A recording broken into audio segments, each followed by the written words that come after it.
শুভ দিন। আশা করছি তোমরা ভালো আছো আর আমিও বেশ ভালো আছি। যদি আমাকে যোগ্য মনে করো, আমার কথা বলা তোমাদের ভালো লাগে, তো আমার চ্যানেলটিকে প্লিজ সাবস্ক্রাইব করে আমার পাশে থেকো, আমার হাতটাকে শক্ত করে ধরে রেখো। আজ আমার শরীরটা খুব একটা ভালো না, গা হাত পায়ে খুব ব্যথা হয়েছে, মানে ইনফ্লুয়েঞ্জা টাইপের। তার সাথে গলায় একটা কি বলবো, কীরকম হয় না, আঁচল দেওয়ার মতন ওরকম হচ্ছে এবং ফুসফুসে কাশিও হচ্ছে। তো শরীরটা খুব একটা ভালো না। তো যাই হোক, সে শরীরের কথা বাদ দাও। যত বলবো শরীর ভালো না শরীর ভালো না, তত নেগেটিভিটি আমাকে আমার মধ্যে চেপে বসবে। তো বলাই উচিত ভালো আছি। তো আজকে যে বিষয়ে আমি কথা বলবো সেটাই নিয়ে এগিয়ে যাই। সেটা হলো যে আমাদের রাজ্যের, মানে আমাদের পশ্চিমবঙ্গের যে প্রিন্স রাজকুমার, যার পিসি এককালে আমাদের তোমার পিসি না মা তাও জানি না, অনেকে বলে পিসি, অনেকে বলে মা। তো যাই হোক, মাতৃস্থানীয় আমাদের নেত্রী ছিলেন, আমাদের দিদি ভাই, তার ভাইপোর কথাই আমি বলতে বসেছি। যে যেখানেই যেখানেই তুমি তাকাও না কেন, তার দুর্নীতি কিন্তু চোখে পড়ছে। এটা তোমরা প্রত্যেকেই দেখতে পাচ্ছ, নিউজেও দেখতে পাচ্ছ।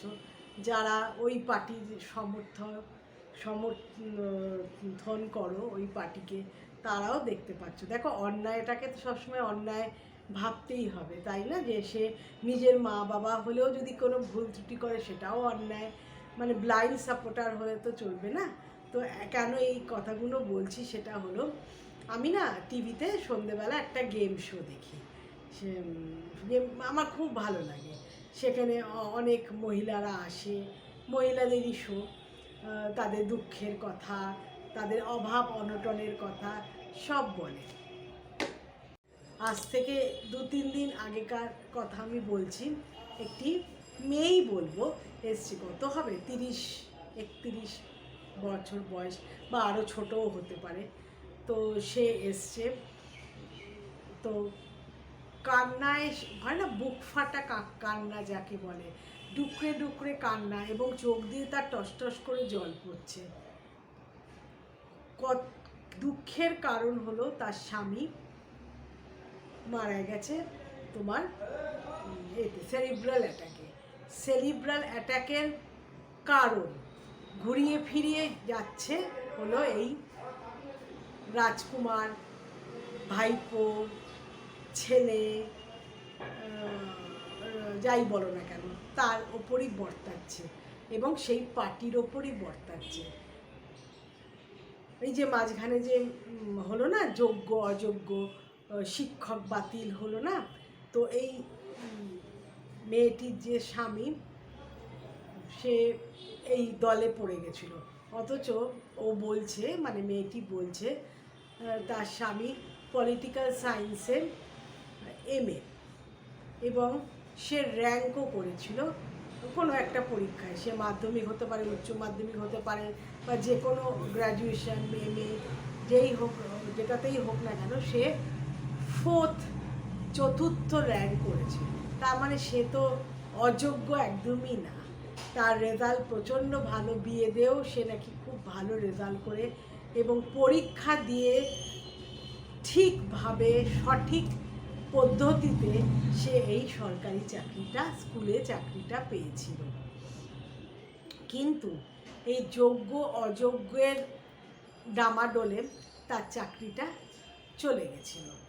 চলে যাবার পর তো তারা দ্বারস্থ হলো।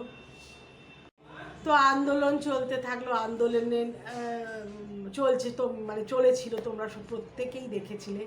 এবং এই ছেলেটিও, এই যুবকটিও, যুবক বলছি কারণ তার, সে যখন চলে গেছে পৃথিবী থেকে তখন তার বয়স ছিল 35 বছর। আগের বছর 15ই আগস্ট সে চলে গেছে, মানে 2000 সালে 15ই আগস্ট সে তার সব মায়া মমতা, মায়ার বন্ধন বলতে পারো, ছিন্ন করে সে পরলোকে গমন করেছে।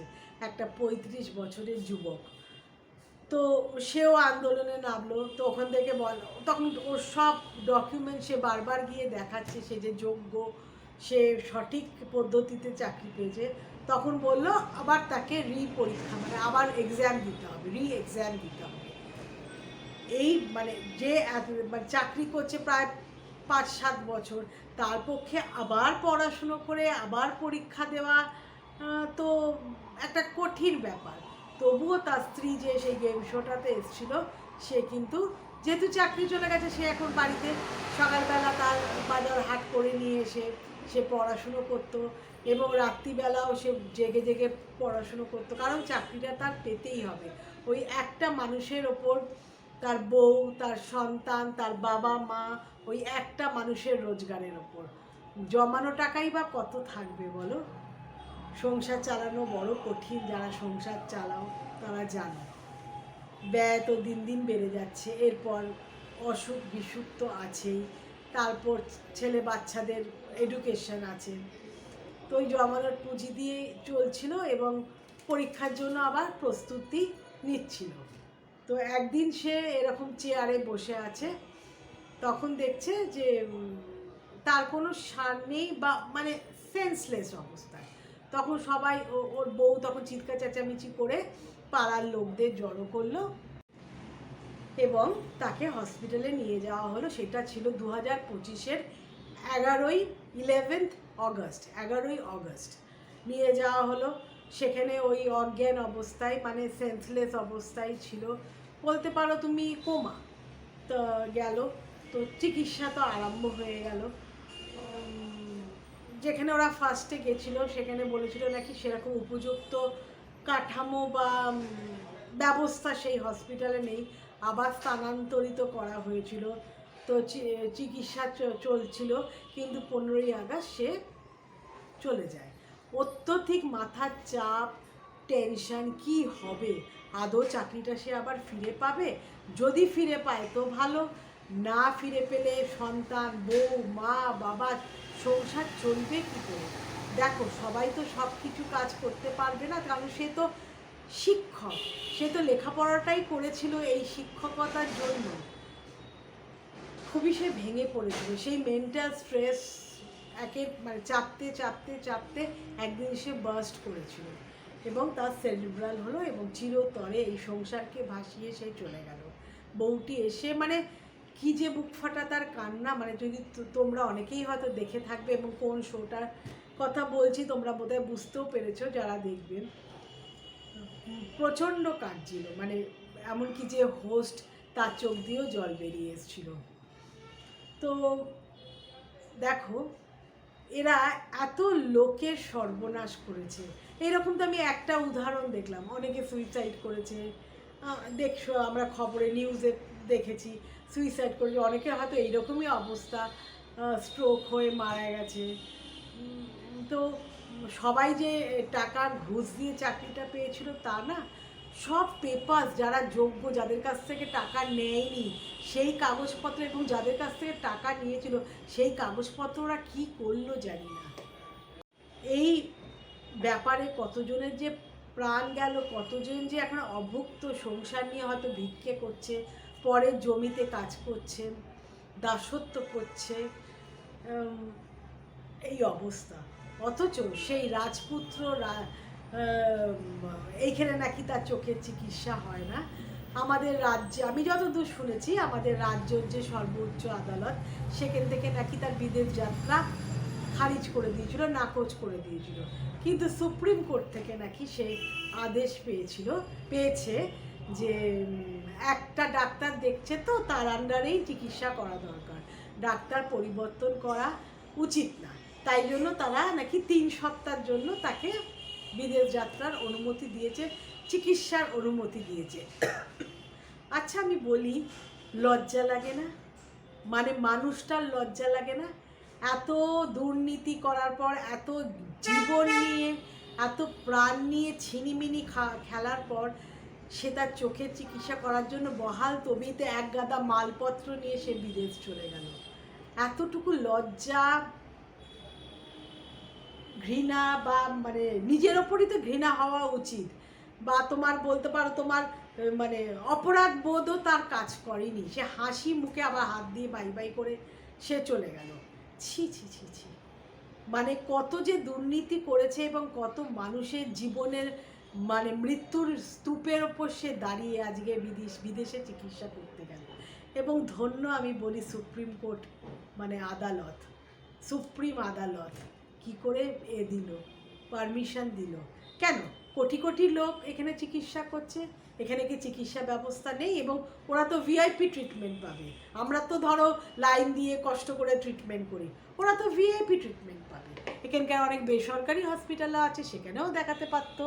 কাদের টাকার বিনিময়? এই যে শুনেছি নাকি তার বাড়িতে নাকি এক্সক্লেরেটর লাগানো, যেটা মল, শপিং মলে থাকে, স্টেশনে থাকে, সেটা সে খরচা করে নিজের বাড়িতে করেছে। নিজের পয়সায় তো করেনি, করেছে তো পাবলিকের পয়সায় এবং তাদের তোলাবাজি করার পয়সায়, মানে আমাদের রক্ত শুষে এইগুলোকে করেছে।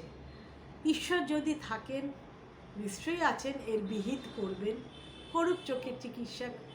আদৌ ফিরবে কিনা জানি না, হয়তো ফিরবে, কেন সবাই বলছে সর্বোচ্চ আদালত বলেছে যে বউ ছেলে মেয়েকে রেখে কোথায় যাবে, নিশ্চয়ই ফিরে আসবে। তার আইনজীবী নাকি এই যুক্তি দেখিয়েছে। আমার না চোখের সামনে এখনও ওই সাদা শাড়ি পরা, হলুদ পাড় সাদা শাড়ি পরা, কালো ব্লাউজ পরা সেই মেয়েটির চোখের জল এখনও মানে ভাসছে, চোখের সামনে ভাসছে। কত লোকের সর্বনাশ করে আজকেও বিদেশ চলে গেল।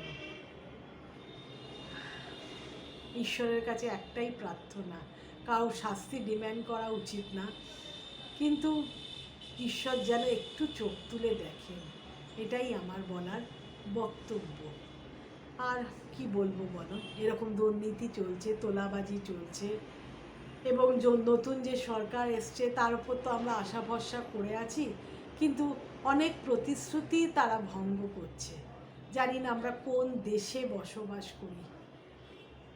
আমি অনেক হয় না দেশাত্মবোধক গানগুলো আছে না, সোনার দেশ আমাদের, তারপরে এমন দেশটি কোথাও খুঁজে পাবে না গো তুমি। এখন আমার নিজের দেশের কথা বলতে না খুব লজ্জা লাগে, জানো তো।